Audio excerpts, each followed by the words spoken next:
ব্যক্তিয়ে নিজৰ জীৱনটো প্ৰভুৰ হাতত সোধাই দিয়ে বা তেওঁ প্ৰভুক তেওঁৰ জীৱনটো দি দিয়ে,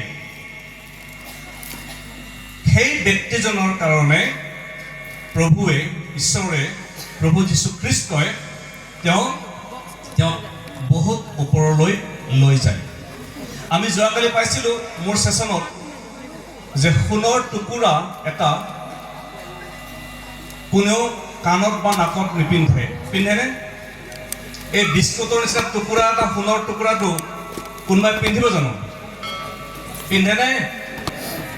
পিছফালে ইফালে সোণৰ টুকুৰাটো যে এটা বিস্কুটৰ টাইপৰ, এইটো পুৰা সোণ।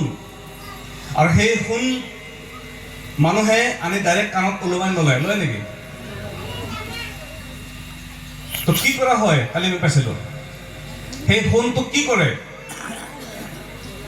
সোণাৰীয়ে খুব মাৰে, খুব পিটে, আৰু কি কৰে ৰঞ্জিত? আৰু জ্বলাই দিয়ে, আৰু মাৰে, আৰু জ্বলায়, আৰু জ্বলায়, আৰু মাৰে। কিহেৰে মাৰে? লাখুটি, নহয়নে? মাৰতুলেৰে মাৰে আৰু জুইত দিয়ে। সোণাৰীৰ জুইটো দেখিছে কেতিয়াবা? সোণাৰীৰ জুইটো কেনেকা? আমি ঠাণ্ডা দিনত জুই পোৱাটো জুই নহয়, এইটো বেলেগ জুই, পুৰা স্পীড আহে জুই, ফুটা হৈ যাব। সেইটো জুইত সোণটোক দিয়ে আৰু তাৰপিছত মাৰি মাৰি মাৰি মাৰি সোণাৰীয়ে অৱশেষত কি কৰে? বঢ়িয়া কাণ ফুলি, নাক ফুলি, নহয়নে? হয়নে? হয়নে? হয়নে নহয়? এই নাক ফুলি, কাণ ফুলি, হয়নে? হয়নে? নাক ফুলি, কাণ ফুলি, ঠিক আছে? ঠিক আছে, বনাই দিয়ে আৰু আমি পিন্ধি ভাল পাওঁ। ঈশ্বৰে, আপুনি আৰু মই যদি ঈশ্বৰক, আমাৰ জীৱনটোক আমি এৰি দিওঁ,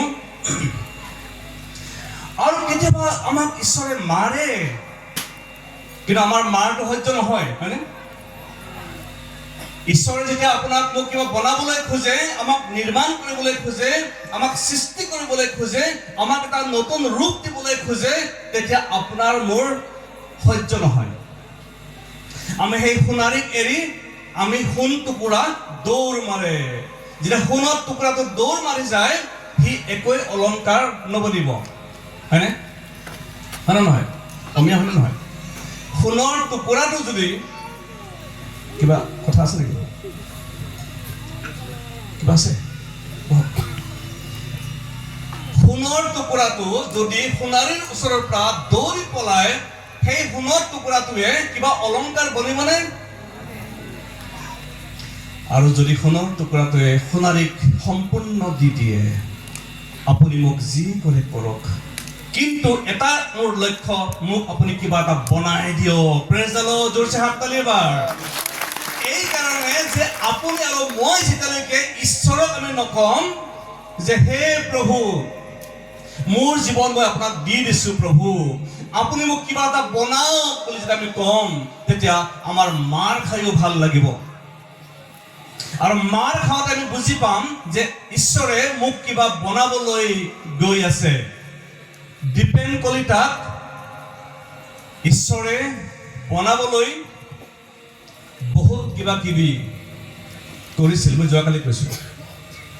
সেই সময়ত হয়তো ময়ো কিছুমান কথা বুজি পোৱা নাছিলোঁ, আৰু হয়তো আপুনি মই বুজি নাপাওঁ, কিন্তু ইয়াত যিটো মূল বিষয় আছে, উপযুক্ত সময়, সেই সময়ত আপুনি মই বুজি পাম।